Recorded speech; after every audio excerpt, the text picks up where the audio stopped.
하나님 말씀 같이 봅니다. 오늘 사무엘하 3장 12절부터 21절까지 말씀입니다. 오늘 우리에게 주신 말씀 사무엘하 3장 12절부터 21절까지 교독합니다. 제가 먼저 읽습니다. 아브넬이 자기를 대신하여 전령들을 다윗에게 보내어 이르되 이 땅이 누구의 것이니까? 또 이르되 당신은 나와 더불어 언약을 맺사이다. 내 손이 당신을 도와온 이스라엘이 당신에게 돌아가게 하리이다 하니 다윗이 이르되 좋다. 내가 너와 언약을 맺거니와 내가 네게 한 일을 요구하노니 나를 돌아올 때에 우선 사울의 딸 미갈을 데리고 오라. 그래야 제가 내 얼굴을 보지 못하리라. 다윗이 사울의 아들 이스보셋에게 전령을 보내 이르되 내 처 미갈을 내게로 돌리라. 그는 내가 전에 블레셋 사람의 뽑히 100개로 나와 정원한 자니라 하니 이스보셋이 사람을 보내 그의 남편 발디엘에게서 그를 빼앗아오니 그의 남편이 그와 함께 오되 울며 바후림까지 따라왔더니 아브넬이 그에게 돌아가라매 돌아가니라. 아브넬이 이스라엘 사람들에게 말하 이르되 너희가 여러 번 다윗을 너희 임금으로 세우기를 구하였으니 이제 그대로 하라. 여호와께서 이미 다윗에 대하여 말씀하시기를 내가 내 종 다윗의 손으로 내 백성 이스라엘을 구원하여 블레셋 사람의 손과 모든 대적의 손에서 벗어나게 하리라 하셨음이니라 하고 아브넬이 또 베냐민 사람에게 말하고 아브넬이 이스라엘과 베냐민의 온 집이 선하게 여기는 모든 것을 다윗에게 말하려고 헤브론으로 가니라. 아브넬이 부하 20명과 더불어 헤브론에 이르러 다윗에게 나아가니 다윗이 아브넬과 그와 함께한 사람을 위하여 잔치를 베설하였더라.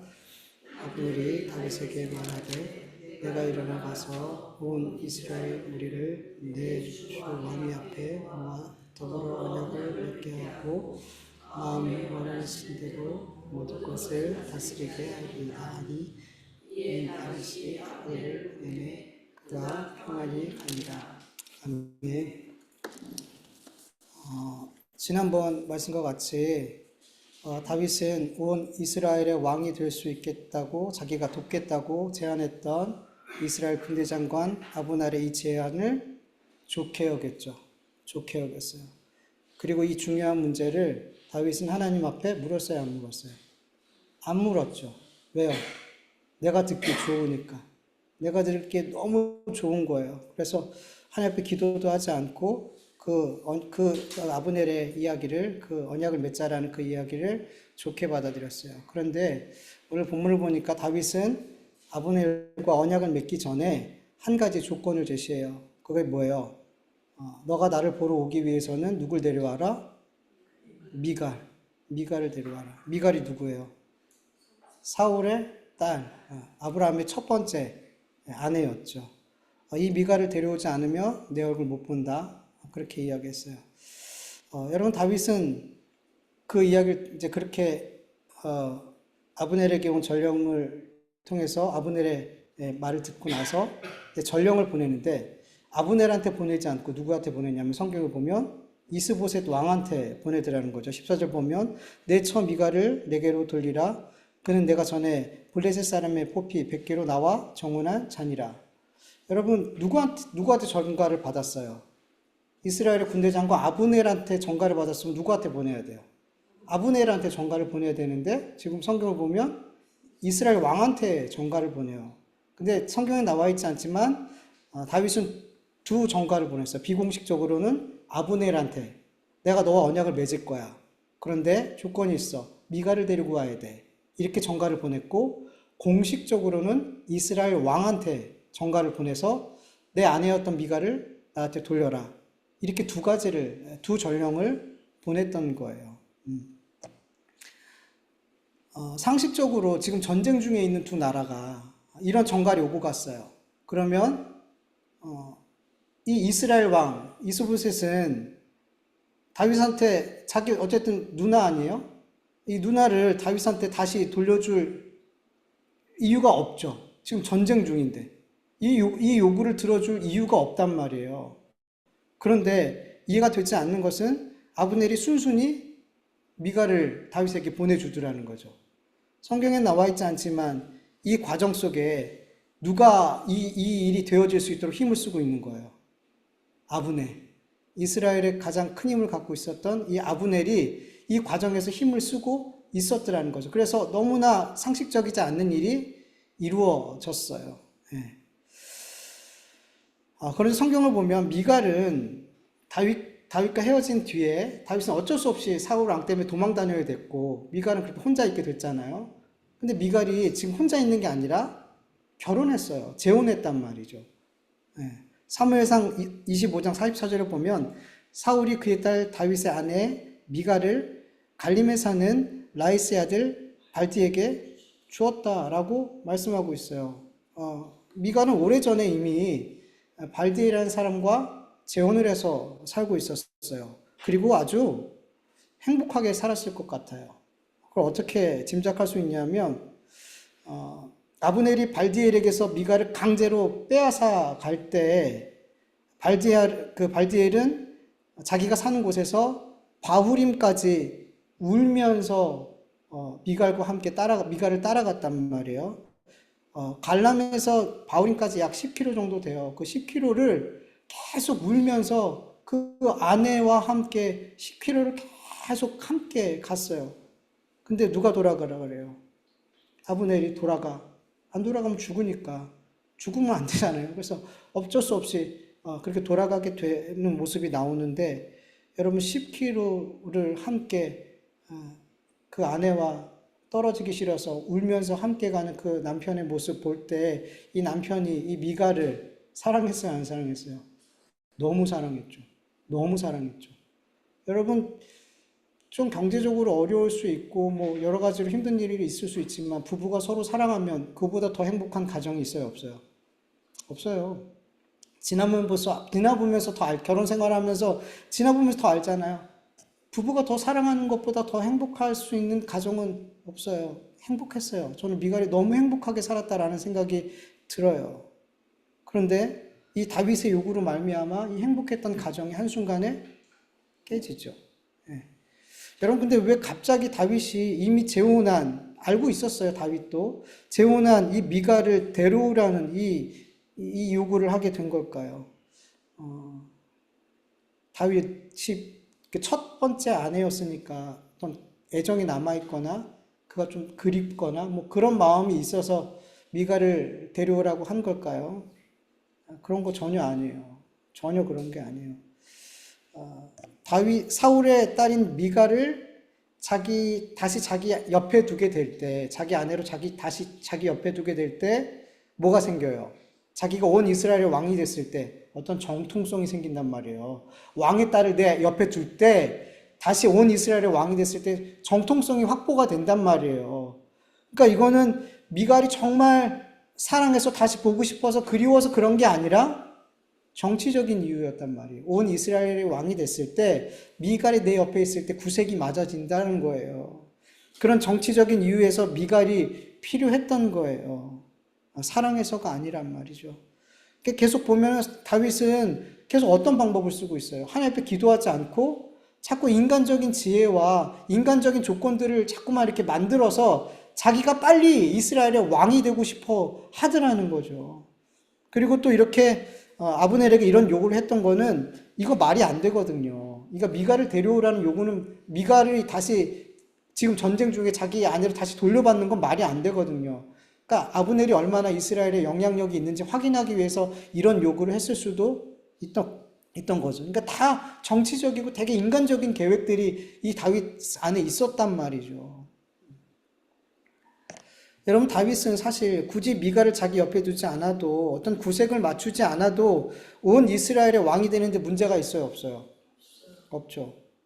왜냐하면 하나님께서 다윗에게 기름을 부어 주셨어요. 이건 하나님께서 다윗과 언약을 맺었다는 뜻이에요. 하나님의 언약하시면 그 언약은 성취되죠. 반드시 이루어지죠. 그리고 이스라엘 백성들이 이거 알아요, 몰라요?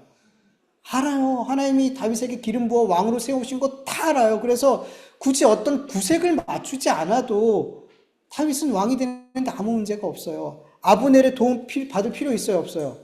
없어요.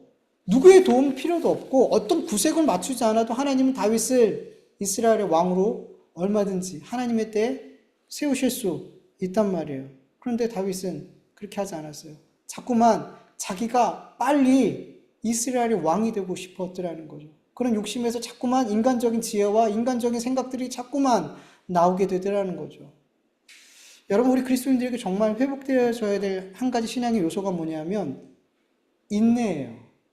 하나님이 나에게 어떤 약속을 해줬으면 그것을 인내하는 거예요. 하나님의 말씀이 내 삶에 이루어지는 그때까지 인내하는 것. 여러분, 신앙생활에서 인내가 너무 중요해요. 지난번에도 말씀드렸지만 인내는 뭘 만들어내요? 우리의 삶에 연단을 만들어내고, 연단은 뭘 만들어내요? 하나님께 하나님을 향한 소망을 만들어낸단 말이에요. 그래서 인내가 우리의 삶에, 우리 그리스도인의 삶에 너무 중요한 신앙의 어떤 열매이고 과정이란 말이에요. 근데 잘 못해요. 왜냐하면 어렵거든요. 인내하기가 어렵거든요.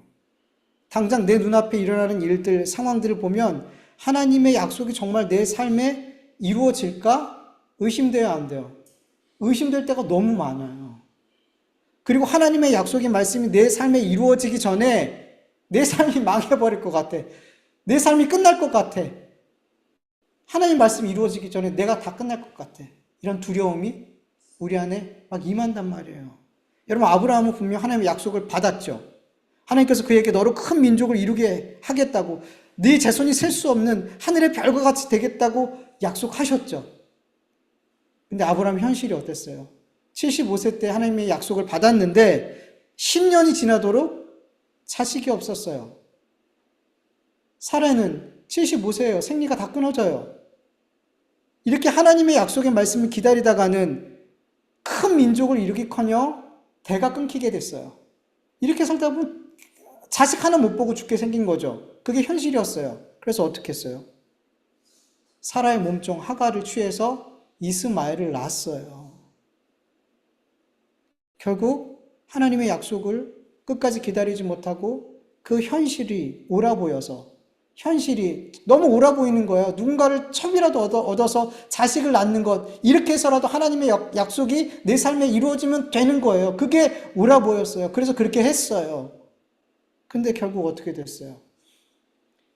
이 이스마엘을 낳는 이 사건으로 인해서 이 가정이 얼마나 어려움을 겪었냔 말이에요. 우리가 성경에서 보면 알잖아요. 더 나아가서 역사가 요세푸스는 이 이스마엘의 후손이 누구라 그래요?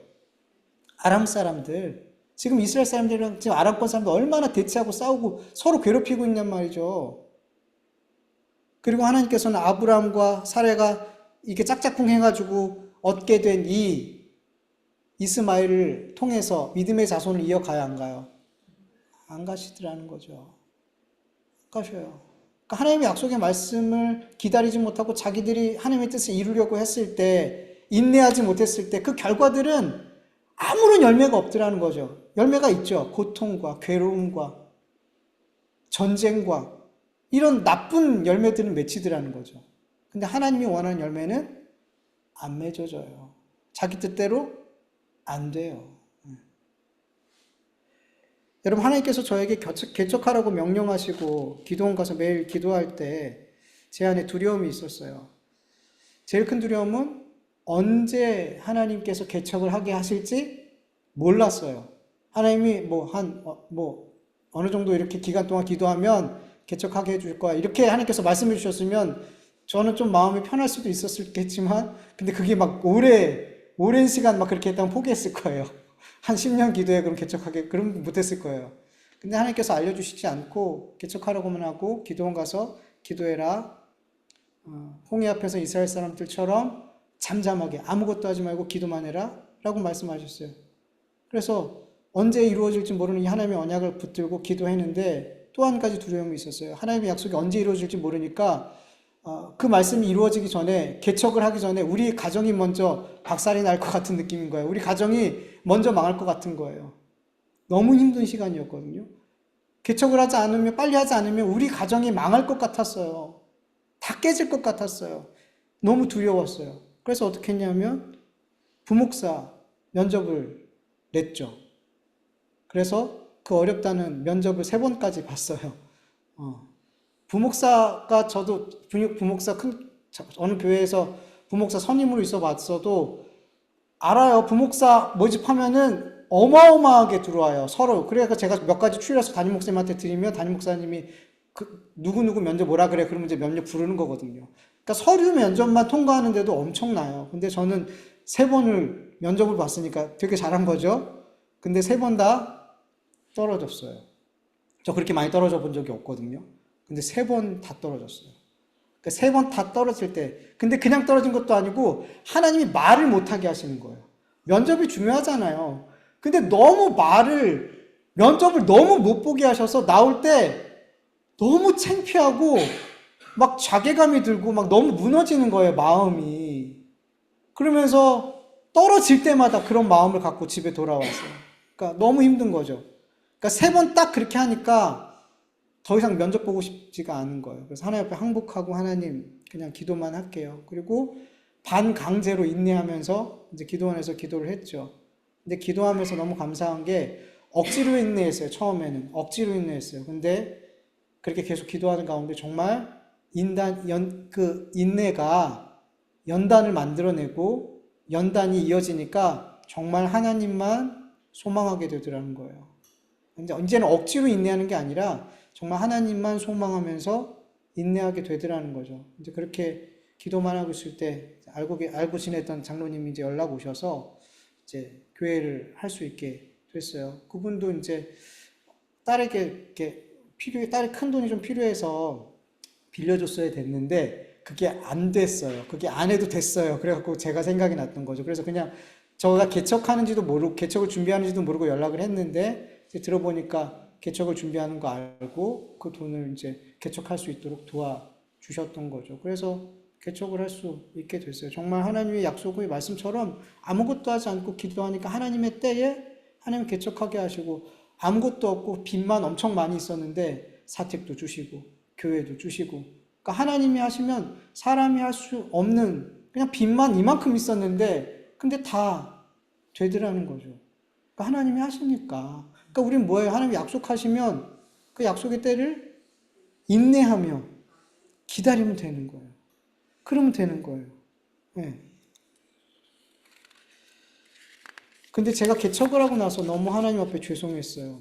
개척을 하니까 너무 놀랍죠. 하나님이 일하시는 게 너무 놀랍죠. 나는 아무것도 하지 않았는데 하나님이 다 하시는 걸 보면서 너무 놀랍죠. 그러니까 너무 감사하죠. 근데 너무 감사한 만큼 하나님 앞에 어땠을까요, 제가? 너무 죄송했죠. 너무 후회가 됐죠. 왜 하나님 앞에 온전히 하나님이 기뻐하시는 모습으로 인내하지 못했을까? 왜 약속의 말씀을 의심하고 이 현실이 더 옳아 보여서 현실을 따라서 자꾸만 그렇게 내가 선택을 하고 그렇게 당하지 않아도 될 굴욕과 그런 창피함과 이런 고난을 자초했을까? 그러니까 이런 하나님 앞에 온전하게 이 시간들을 약속의 말씀을 기다리지 못했던 거에 대한 어떤 그 후회가 너무 많이 밀려와서 가끔씩 저도 그런 마음이 아직도 여전히 있어요.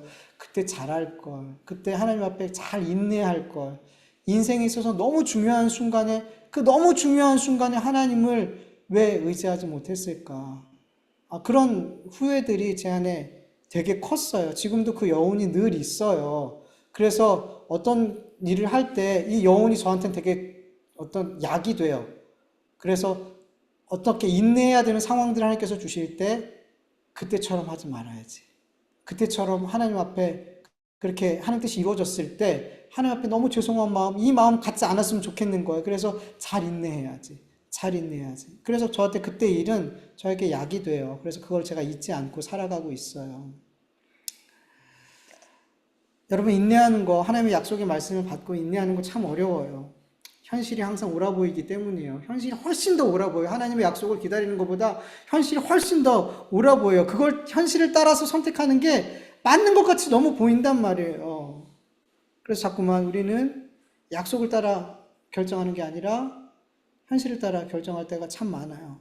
근데 여러분 반드시 그 일들은 우리에게 좋은 열매로 나타나지 않더라는 거죠. 고통으로, 슬픔으로, 억울함으로, 후회로 우리에게 좋지 않은 열매로 반드시 맺어지더라는 거죠. 그래서 여러분 간절히 원하는 것은 하나님께서 우리에게 어떤 약속을 하셨을 때 그리고 그 약속을 붙들고 인내해야 되는 그 상황들을 주시고 우리가 그 인내의 상황을 견뎌나가고 훈련받아야 되는 그 상황이 놓여졌을 때 여러분 끝까지 약속을 바라보길 간절히 원합니다. 끝까지 약속의 말씀을 붙드시길 원해요. 여러분 하나님 믿으시죠? 하나님이 전능하심을 믿으시죠? 그러면 하나님의 약속은 우리의 삶 속에 반드시 이루어져요. 그 때를 우리가 앞당기려 할 필요도 없고 우리가 만들려 해도 되지 않고 우리가 할 일은 그 순간, 그 인내의 순간을, 그 연단의 시간을 잘 견뎌내는 거예요. 그게 최선이에요. 그게 가장 옳아요. 그렇게 잘 견뎌내고 인내할 때 하나님께서 우리의 삶에 하나님의 약속의 말씀을 성취하게 되는 그 순간 우리에게 후회 없이 감사와 찬송과 영광만 올려드리게 될 줄 믿습니다. 자꾸 반복하지 않았으면 좋겠어요. 후회하는 이 일들을 자꾸 하나님 앞에 죄송한 마음을 갖는 이 일들이 우리의 삶에 자꾸 반복되지 않았으면 좋겠어요. 여러분 우리 그리스도인들이 이 하나님이 주신 약속의 말씀을 끝까지 잘 붙들고 인내하기 위해서 우리가 꼭 기억해야 되는 한 가지만 제가 말씀드리고 싶은 거는 여러분 하나님이 우리에게 인내하고 계신다는 걸 우리가 믿어야 돼요. 여러분 하나님께서 우리에게 어떤 인내하는 상황들을 자꾸 주시잖아요. 견뎌야 되는 상황들을 자꾸 주시잖아요. 근데 여러분 이 인내하는 순간들을 자꾸 맞이할 때마다 우리 마음에 어떤 마음이 드냐면 불평하는 마음이 들어요. 원망하는 마음이 들어요. 근데 여러분 그때 우리는 뭘 생각해야 되냐면 하나님이 먼저 나의 삶에 대해서 인내하신다는 거, 오래 참고 계신다는 걸 믿어야 돼요. 믿어야 돼요. 여러분 지금 하나님이 우리에게 얼마나 오래 참고 계신지 몰라요. 우리 하나님의 참으심 때문에 우리가 지금 여기 있는 거 아니에요? 하나님이 오래 참아주셨기 때문에 지금 우리가 여기 이렇게 있을 수 있는 거 아니냔 말이죠. 하나님은 참으실 필요가 없는 분이죠. 하나님은 그냥 하나님이 원하시는 한 일을 그냥 하시면 되는 전능하신 분이에요. 하나님은 인내가 필요하지 않으신 분이란 말이에요. 근데 인내하기로 작정하셨어요. 왜? 우리를 하나님의 택한 자녀로 우리를 사랑하시기로 작정하신 순간, 하나님이 나를 사랑하시기로 작정하신 순간 하나님은 우리에게 인내하시는 거예요. 인내를 결정하신 거예요. 참지 않아도 되시는 분이 우리를 사랑하시기로 작정하시는 순간 우리에게 죽는 날까지 우리에게 영원토록 인내하시기로 작정하신 거라는 거예요. 이 하나님의 인내하심이 우리에게 뭐가 될까요? 구원이 되는 거예요. 베드로후서 3장 15절 현대인의 성경으로 보면 우리 주님이 오래 참으시는 것은 여러분을 구원하기 위한 것임을 아십시오. 아멘. 여러분 하나님께서 사랑하는 자들을 위해서 오래 참으세요. 인내하세요. 왜? 하나님의 참으심이 우리에게 뭐가 돼요? 구원이 되기 때문이에요. 그래서 하나님 우리에게 이전부터 그리고 앞으로도 우리에 대해서 오래 참고 인내해 주심을 믿으시길 간절히 원합니다. 이 하나님의 오래 참으심을 우리가 믿는다면 하나님께서 우리에게 주시는 오래 참아야 되는 그 상황들을 우린 견뎌낼 수 있어요. 하나님이 나에게 참고 계셔. 나 같은 인생 매일같이 하나님 앞에 생각해 보세요. 우리가 누군가에게 오래 참고 있다고 생각해 보세요. 근데 생각해 보면 하나님이 나를 참아주는 게 더 놀라운 거예요. 내가 누군가에 대해서 오래 참고 있는 것보다 하나님이 나에 대해서 오래 참고 있는 게 더 놀라운 거예요. 그 하나님이 오래 참으심을 우리가 기억할 때 우리는 우리에게 주어진 그 상황 속에서 하나님 때문에 오래 참게 될 줄 믿습니다. 다른 걸 원인으로 삼지 마시고 그래 하나님이 나에게 오래 참고 계셔. 나를 구원하기 위해서 오래 참고 계셔. 나 같은 인생, 이 죄 많은 인생, 범죄하고 또 회개하고 또 범죄하고 또 회개하는 이 인생을 하나님은 참아주고 계셔. 구원하시기 위해.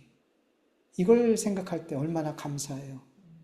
그래서 우리는 이 감사함을 가지고 하나님 앞에 원망하지 않고 우리에게 주어진 이 오래 참아야 되는 상황 속에 참게 될 줄 믿습니다. 여러분 다윗은 하나님의 때를 자기의 힘으로 자기의 지혜로 앞당기려고 했어요. 이렇게 하나님의 때를 기다리지 못하고 자기가 원하는 때, 자기가 원하는 방식으로 하나님의 뜻을 이루려 할 때 하나님께서 기뻐하지 않는 결정들을 자꾸만 하게 되죠. 그리고 이러한 결정들은 다른 이들에게 피해와 고통과 상처를 주게 되더라는 거죠.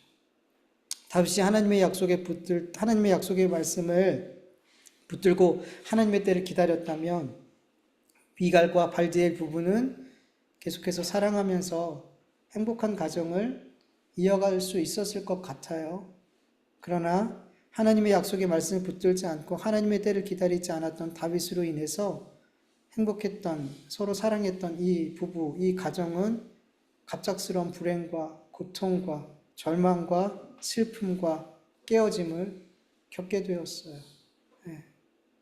여러분, 우리가 하나님의 약속의 말씀을 내 삶에 성취될 때까지 인내하지 못하고 내가 하나님의 약속의 말씀을 성취하려는 그런 시도들을 할 때, 그런 불순종을 할 때, 여러분, 나만 고통스러운 게 아니라 나 때문에 다른 이들이 고통을 받게 돼요. 네. 여러분, 우리 그리스도인들은 나만을 위해서 하나님의 약속의 말씀이 이루어질 때까지 인내하는 게 아니에요. 나만을 위해서, 우리를 위해서 인내하는 거예요.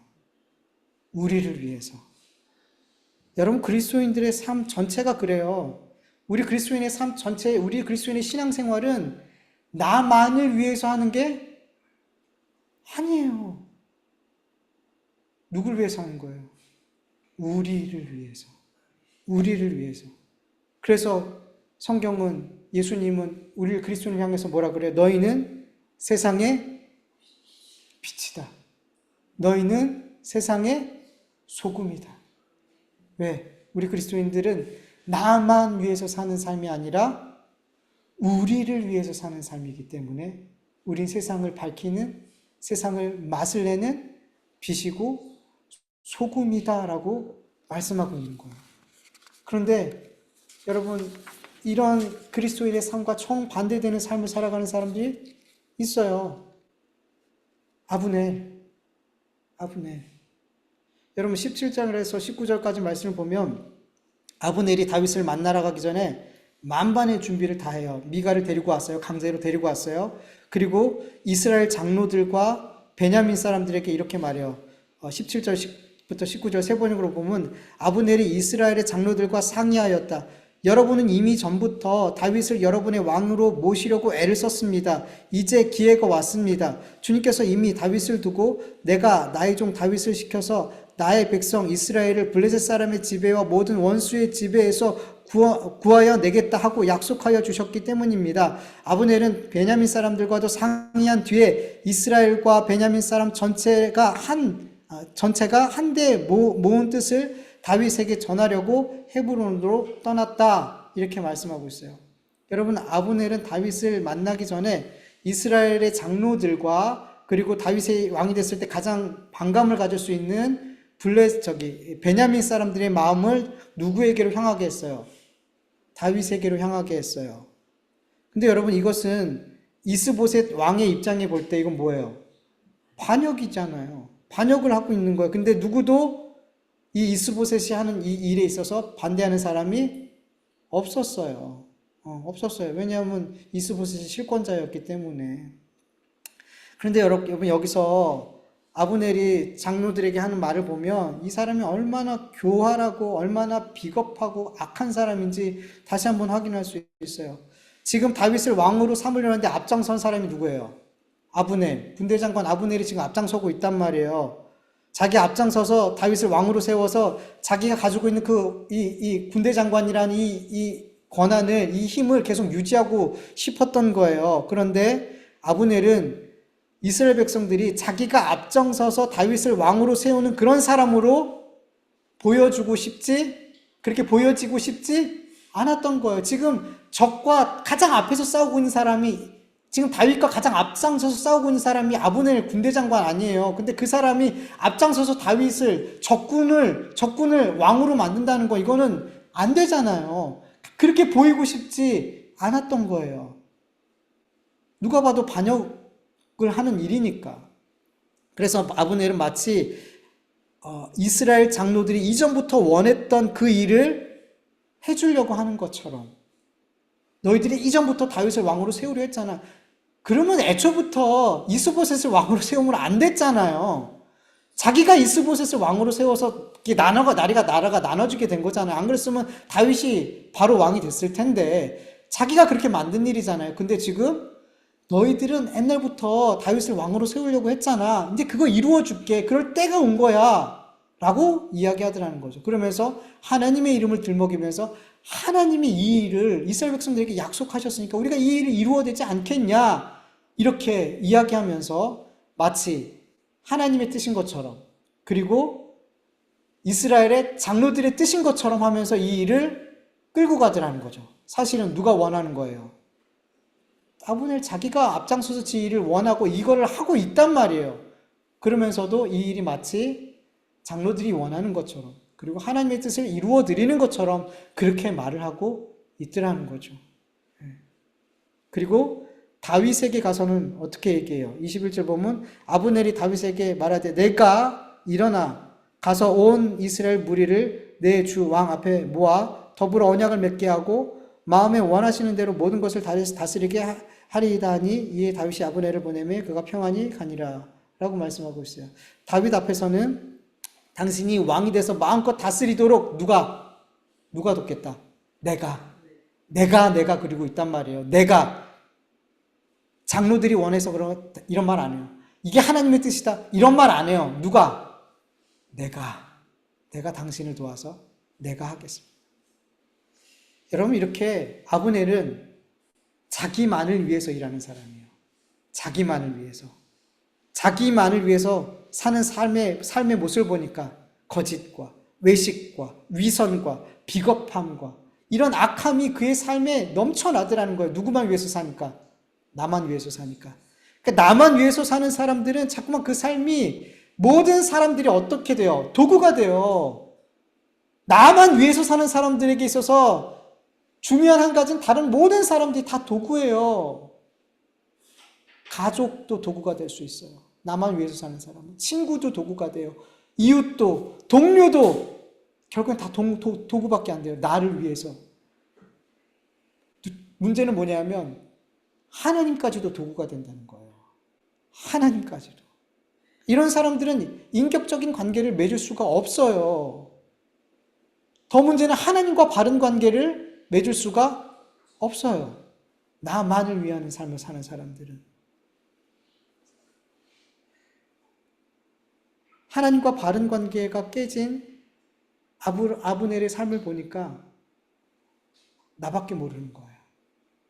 여러분, 우리를 생각하는 삶을 사는 자들은 그의 삶을 보면 하나님과의 관계가 달라요. 옳아요. 의로워요. 의가 뭐예요? 하나님과 바른 관계를 맺는 게 의잖아요. 그의 삶은 의롭단 말이에요. 의로운 자에게서 나오는 삶은 나만을 위한 삶이 아니라 우리를 위한 삶이 나오는 거예요. 우리를 위한 삶. 여러분, 우리의 삶을 돌아봐야 돼요. 지금 내 삶에 우리를 위한 삶이 내 삶이 없다면, 여전히 그냥 나만을 위해서 살고 있다면, 여러분 지금 우리는 뭘 돌아봐야 되냐면 내가 지금 하나님과의 관계가 옳은가, 지금 바른가, 그걸 돌아봐야 돼요. 하나님과의 관계가 바른 자들은 우리를 생각하는 삶이 나와요. 나만을 생각하는 삶이 아니라 우리를.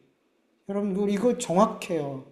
지금 나만 생각하고 있고 나의 이익과 나의 유익만을 생각하고 살고 있다. 내가 그리스도인임에도 불구하고 내가 그런 삶을 살고 있다 라고 내가 진단이 된다면 여러분 빨리 회개하셔야 돼요. 뭘 회개해야 돼요? 내가 지금 하나님과 올바른 관계를 맺지 못하고 있는 그 상태를 회개해야 될 줄 믿습니다. 그리고 먼저 하나님 관계를 회복하면 돼요. 하나님과의 관계가 회복되어질 때 우리는 자연스럽게 나만을 위한 삶에서 벗어나서 우리를 위한 삶을 살게 될 줄 믿습니다. 여러분 가정에서 우리를 위한 삶을 살기를 원합니다.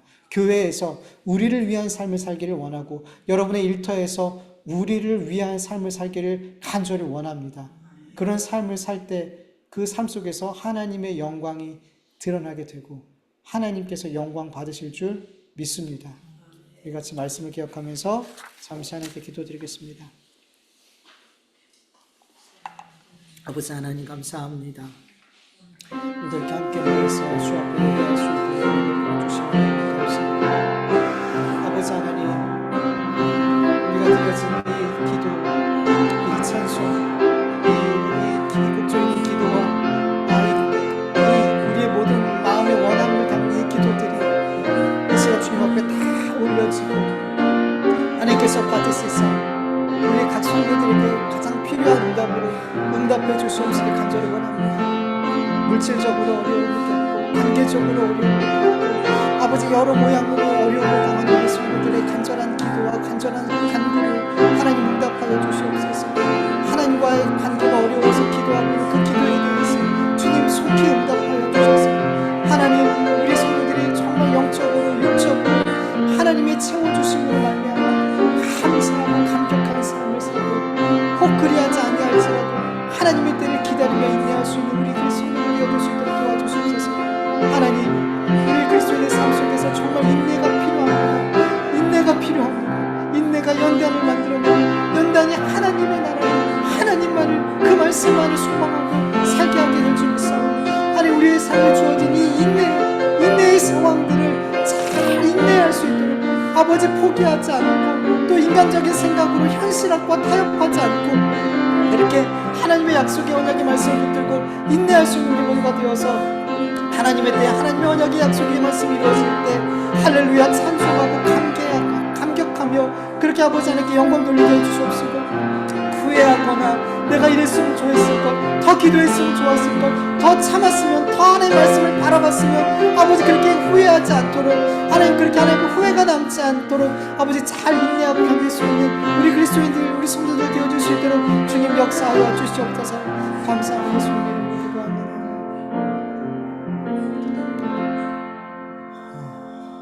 아버지 하나님 감사합니다. 오늘도 하나님의 은혜 가운데 이렇게 모여 예배할 수 있도록 도와주심을 감사합니다. 하루하루 사는 것 그저 우리에게 주어진 시간인 것 같고 당연히 우리가 맞아야 될 하루하루인 것 같지만 하루하루 중에 하루 순간순간마다 우리에게 하나님께서 주신 은혜가 아닌 순간이 없음을 믿습니다. 하나님께서 은혜 주셔서 오늘을 맞이하고 하나님께서 은혜 주셔서 우리가 순간순간을 살아가는 것을 늘 기억하면서 살아갈 때 하나님 우리의 삶에 정말 감사밖에 없을 줄 믿습니다. 하나님 우리 존재하게 하신 그 하나님 우리를 이 땅에서의 삶뿐만 아니라 영원토록 우리를 지키시고 인도하시고 생명으로 천국으로 인도하시는 그 주님이 얼마나 좋은 하나님인지 우리가 그 하나님이 나와 늘 함께 계시고 나에게 모든 것을 가장 선한 것을 주신다는 것을 믿는다면 우리가 어떻게 원망하고 괴로워하고 속상해하고 하나님을 그렇게 떠날 수 있겠습니까? 하나님 우리에게 너무나 선하신 하나님 너무나 좋으신 그 하나님을 우리가 매일 순간순간마다 기억하면서 그 주님과 함께 동행하면서 주님께 감사하는 삶이 우리의 삶에 더 충만할 수 있도록 도와주시옵소서. 주님을 믿고 함께 동행하며 살아갈 때 인내해야 되는 순간들이 참 많지만 우리가 늘 그 순간마다 아버지 그 인내를 잘 견디고 아버지 인내의 연단 뒤에 하나님을 소망하게 하여 주셔서 더 이 땅에서 하나님만을 바라보고 하나님과 동행하는 삶을 더 굳세게 살아갈 수 있도록 도와주시옵소서. 인내의 삶을 살아갈 때 포기하지 않게 하여 주시옵소서. 현실과 타협하지 않게 하여 주시옵소서. 반드시 하나님께서 내 삶에 하나님의 약속의 말씀을 성취하실 것을 믿고 끝까지 후회 없이 인내하는 삶을 살아갈 수 있는 우리 모두가 되어져서 하나님 뜻이 이루어질 때 감사와 찬송과 영광만 하나님 앞에 올려드릴 수 있도록 도와주시옵소서. 주님 앞에 귀한 예물을 올려드렸습니다. 이 예물을 주님 기쁘게 받아주시옵시고 우리 성도들 드린 이 성도들 이 믿음을 받아주셔서 그 마음을 받으시고 그 삶을 받아주셔서 하나님 미쁘시게 여기시사 그 삶 속에 하나님의 가장 선하신 것들을 가장 필요한 것들을 우리 성도들의 삶 속에 채워주시옵소서. 이제는 우리 주 예수 그리스도의 은혜와 하나님의 다하심이 없는 사랑하심과 성령님의 인도하심과 교통하심과 충만하심이 어떤 상황과 형편 속에서도 끝까지 주의 약속 믿고 인내하며 아버지 하나님만을 바라보며 소망하며 살기를 원하는 하나님의 자녀들 머리 위에 그 가정과 일터 위에 교회 위에 이제로부터 영원토록 함께할지어다. 아멘.